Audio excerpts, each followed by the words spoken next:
Hello and welcome to Eyes on Research, the podcast that digests the latest scientific innovations in eye research using simple and understandable terms. I am your host, Thales Guimarães, medical doctor and clinician scientist at Moorfields Eye Hospital.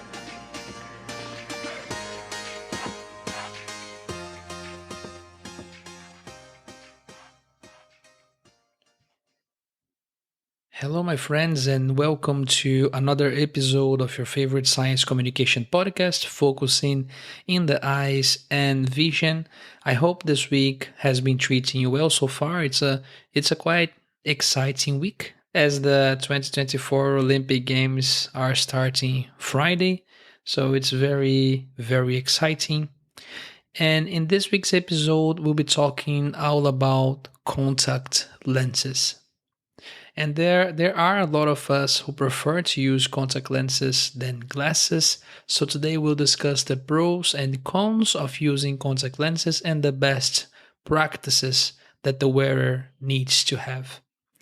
For a bit of background, and very simplistically, the process of seeing involves the rays of light coming into our eyes and getting refracted to a tissue in the back of the eyes that we call retina.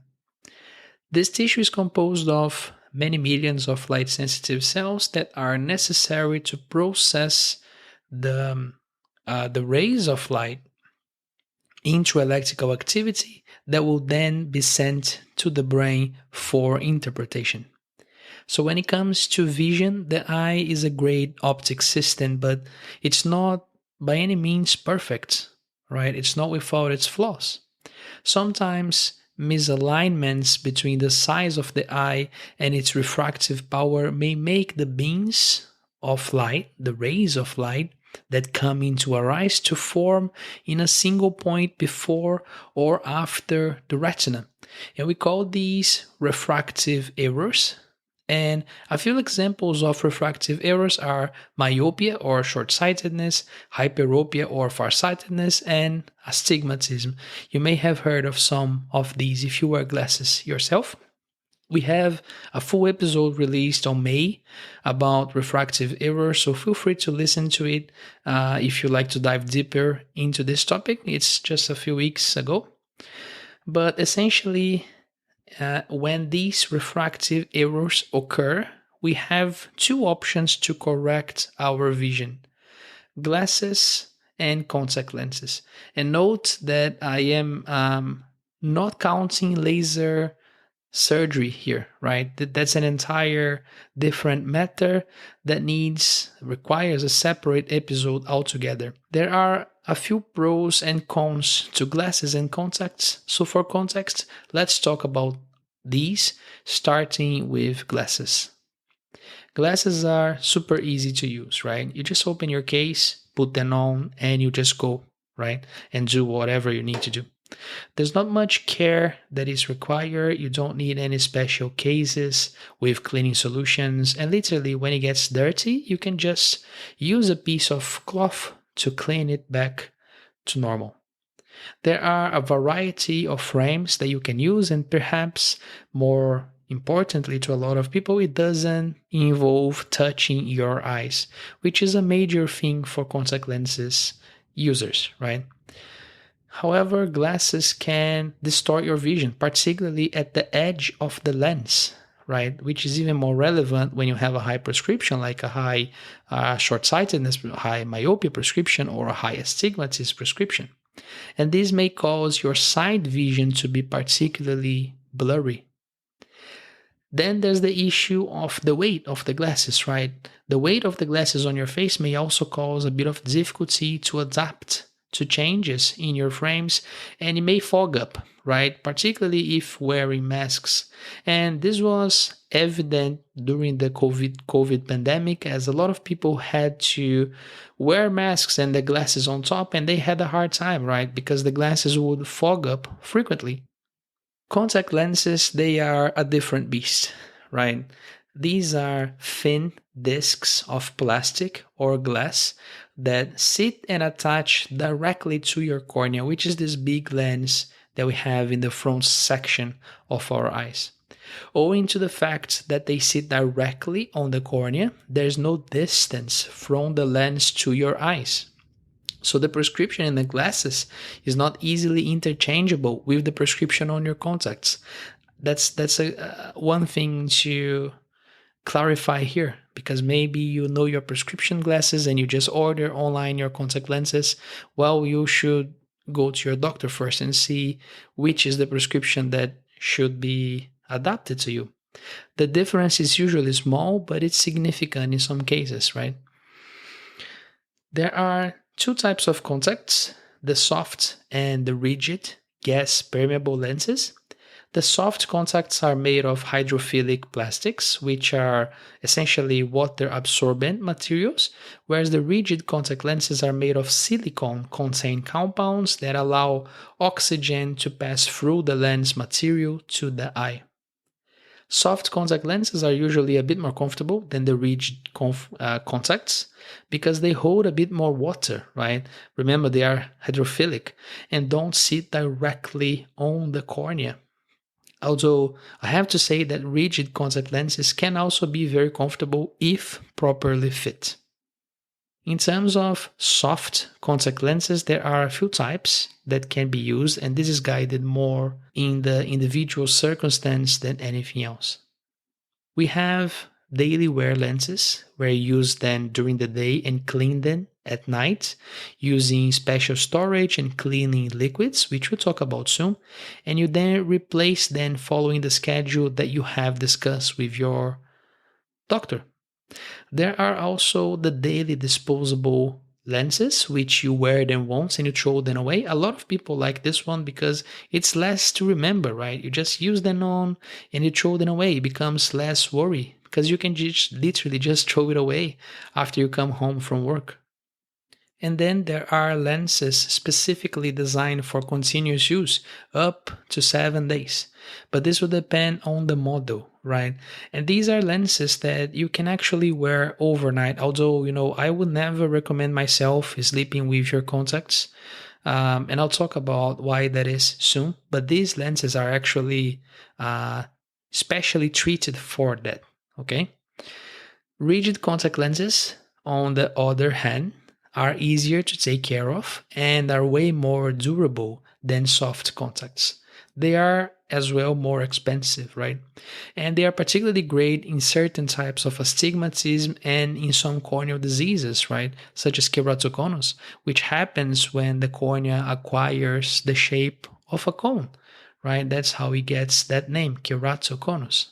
And we have an episode on keratoconus released earlier this year, so go check it out if that interests you. And just like glasses, there are multifocal contact lenses that can correct both near and far away vision.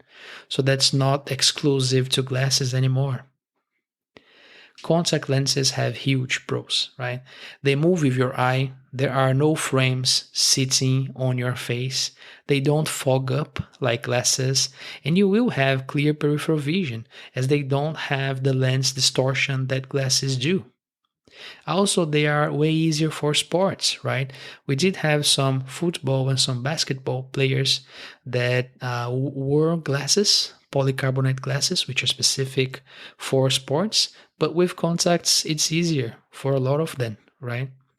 Now, contact lenses also have significant cons. Firstly, you need to care for these things, right? By cleaning them and storing it in the correct manner. If there's any sort of contamination in the contact lens, a serious infection in the cornea can develop, which can form abrasions and sometimes ulcers in the cornea. These usually require intensive treatments with antibiotics, and here it will depend on which pathogen, which microorganism is causing that infection. Although there are some extended use contact lenses, we don't usually recommend patients to sleep with the lenses, and I just discussed about this a little bit before, and one of the reasons being the possibility of infections, right? Then Another of the cons of contact lenses is that, as I said before, they involve touching your eyes lightly, right? And in some people, this evokes a fear that's so significant that they never even want to try using these. And it's understandable, right? Some people just don't like the thought of putting your finger into your eye, right? They can't keep their eyes open. If I had to give my opinion to the people who actually think that this is their case, is try slowly under the supervision of someone who is taking care of you.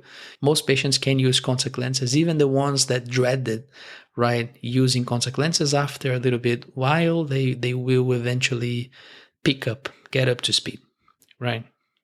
But let's go back to the care of contact lenses. You may be surprised to hear that contact lens care is actually a pretty complex topic. There are many brands and modalities of contacts, as well as different types of solutions. In my opinion, the easiest and most convenient for most people are the multi-purpose solutions. It is a one-step system that is effective in disinfecting and storing contact lenses. The formulation in these solutions minimize the risks of ocular infection and optimize a longer wear time with wetting agents. There are multi-purpose solutions specific for both the soft and the rigid contact lenses, but there are multi-purpose solutions for both of them. Not all solutions are made the same though, and patients can develop sensitivity to chemicals, right, that are on these solutions. And sometimes it's a matter of finding which of these solutions will work better for you. Now, there are some specific tricks that you need to keep in mind when performing your care routine. First is making sure that your hands are clean. And the best way to do this is, you guessed, washing your hands. This is key and the first step. So never, for example, you're eating something, never get your contacts and put it in your eyes, right? Even if you clean your hands with some sort of cloth, just go wash your hands, right? This is the step that you need to be careful of. So just go wash your hands, pick your contacts and put it in your eyes after your hands are clean. Okay? And no, leaking your contact lenses is not advisable. And by the way, this is not even a joke. I do have a few patients that have asked if leaking the contact lenses before putting them in their eyes is enough to clean them. And the answer to this is a resounding no.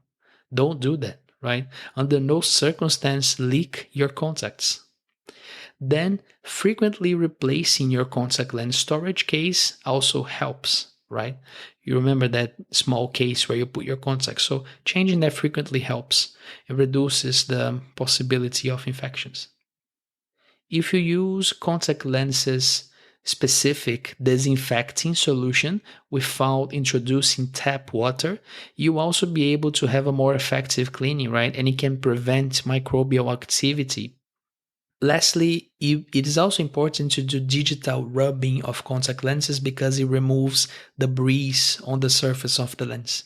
And how this works is that you rub the surface of the lens for approximately 10 seconds on each side. The easiest way to do this is to keep the lens in the palm of your hands and rub the concave side, that's the side that touches your eyes, in a circular motion, gently but firmly with the little finger of your other hand, right? And you do this for from 20 to 10 to 20 seconds is more than enough. It's essential to then rinse it with saline solution or some sort of commercially available solution such as the Opti-Free Replenish. And this is a good way to remove any sort of gross residue that is there, right? Any sort of more a rough residue that is on the lens that maybe just cleaning won't be enough to take out. So let's not extend this episode more than we should. To wrap all of this up, contact lenses are great, but they require more care than the glasses counterpart. They are prone to infections if manipulated and not cared for appropriately. Good habits are necessary, so talk to your doctor, as education on digital rubbing, replacement schedules, and solution options are extremely important to ascertain that you will be able to make the most out of your contacts. And don't forget that all of these options are very individual, so you do need to go to your doctor and talk about this. Thank you so much for listening to me today. I hope you found this episode useful and that you can extract something from it. If it adds something to you, no matter how small it is, I am happy. You can find us on at Eyes on Research on your social media and your favorite social media platform. You'll also find a link in the description of this episode to our support website, which is what we are using to post our weekly newsletter. Consider subscribing to us there. It's completely free, and you will see weekly articles about curiosities and trivia about eyes and vision, as well as hot research updates on topics that did not go on to become a full episode. So please do consider subscribing. You need to click the three dots in the top right corner of the website, provide your email address, and hit follow. In this page, you also have the option to donate or become a member, which is completely optional, but it does give you access to special posts and cool things like, for instance, extra posts, short podcast episodes, which expand on what we are talking in the weekly podcast episode, as well as allowing you to suggest themes for blog posts, short videos, or even full podcast episodes. Otherwise, if you like our work, it would really help if you could give us a rating in whichever platform you are listening to this episode on. Thank you very, very much. Have a wonderful rest of the week, and I'll see you in the next episode. And as ever, keep your eyes on research. Bye bye.